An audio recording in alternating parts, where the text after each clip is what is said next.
नमस्कार, आप देख रहे हैं जिज्ञासु। भारत और कनाडा के बीच होने वाला जो वैचारिक द्वंद्व है या डिप्लोमेटिक आप इसे युद्ध कह लीजिए, पूरी दुनिया में इस समय चर्चा का केंद्र बना हुआ है। जहां पर दुनिया के सभी लीडिंग मीडिया चैनलों में भारत और कनाडा के बीच जो डिप्लोमेटिक संबंधों में खटास आई है, उसकी चर्चा हो रही है। ऐसे में आज जिज्ञासु की इस खास पेशकश में हम चर्चा करेंगे कि भारत और कनाडा के बिगड़े हुए इन रिश्तों का कहाँ किसे प्रभाव पड़ेगा और भारत और कनाडा में कौन ज्यादा ताकतवर है व्यापारिक दृष्टि से, अर्थव्यवस्था की दृष्टि से, सैनिक दृष्टि से, और यदि ये मामला गहराता है तो किसे ज्यादा नुकसान हो सकता है। इन तमाम मुद्दों पर आपकी जिज्ञासा को शांत करेंगे आज की इस खास पेशकश में।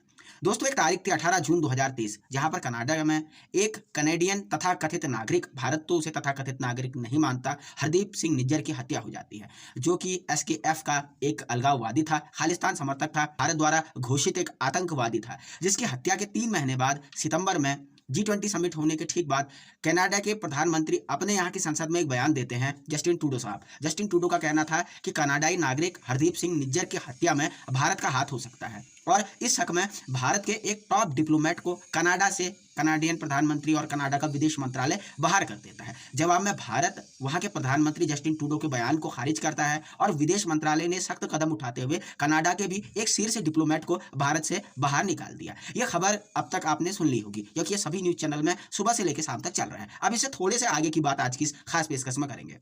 दोस्तों, अगर भारत और कनाडा के बीच टकराव होता है तो 2 तरीकों के टकराव यहाँ पे महसूस किए जा सकते हैं। पहला व्यापारिक टकराव, दूसरा सैन्य टकराव। हालांकि सैन्य टकराव की बात करना एक बेईमानीपूर्ण बात होगी, क्योंकि ऐसी कोई बात 0.01% भी नहीं है, लेकिन फिर भी कई लोगों की जिज्ञासा जरूर है कि भारत और कनाडा में कौन ज्यादा पावरफुल है। तो सबसे पहले हम सेना की ही बात कर लेते हैं। दोस्तों, अगर ग्लोबल फायर पावर रिपोर्ट की बात करें तो भारत दुनिया की 4th सबसे पावरफुल आर्मी होल्ड करता है। भारत की सेना 4थी सबसे बड़ी सेना है, जबकि कनाडा की सेना 20वीं सबसे ताकतवर सेना के रूप में माना जाता है। अगर भारत और कनाडा के सैनिकों की बात की जाए, यहीं से आपको अंतर पता चल जाता है। 71,000 सैनिक केवल कनाडा के पास है, जबकि भारत 14 लाख सैनिक, यानी भारत की सेना 20 गुना बड़ी है। और यह अंतर सिर्फ आर्मी में ही नहीं, यह एयरफोर्स, नेवी, अर्धसैनिक बल और रिजर्व फोर्स में भी 20-20 गुने के अंतर के हिसाब से है। अगर फाइटर जेट्स की बात करें तो भारत कम से कम 5 गुना ज्यादा फाइटर जेट है। भारत के पास लंबी दूरी तक मार करने वाली मिसाइलें और परमाणु शक्ति संपन्न न्यूक्लियर वेपन भी है। लेकिन यहाँ पर कनाडा के पास जो है नेटो देशों की सदस्यता है, और अगर नेटो देशों के सदस्य पर कोई परमाणु बम से हमला करता है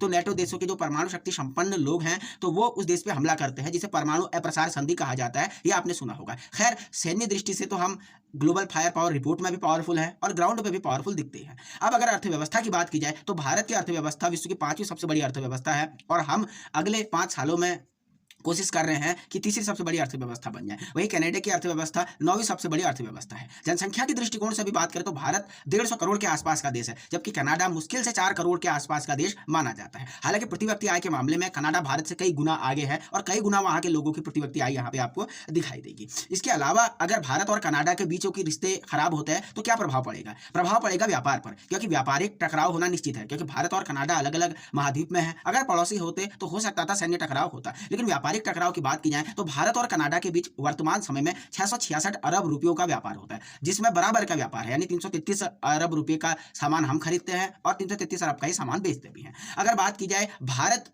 कनाडा से दालें और जो अखबार का कागज होता है मूल रूप से आयात करता है। दालें अगर कनाडा के साथ संबंध बिगड़ते हैं तो बताया जा रहा है उनकी कीमतें बढ़ सकती है।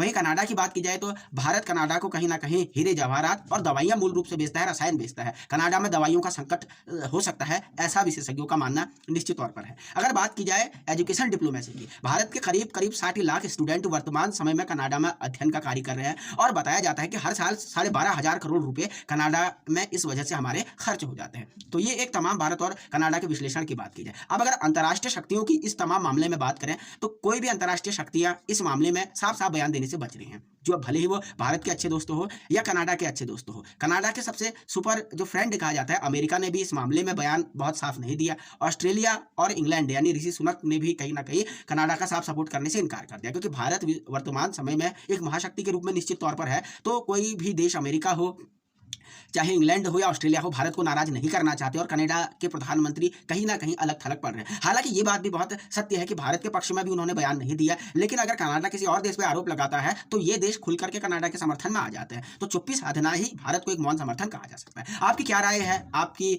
इस मामले में क्या विचार है? आप जरूर जिज्ञासु को अपने विचार बताइए, वीडियो शेयर कीजिए और देखते रहिए जिज्ञासु।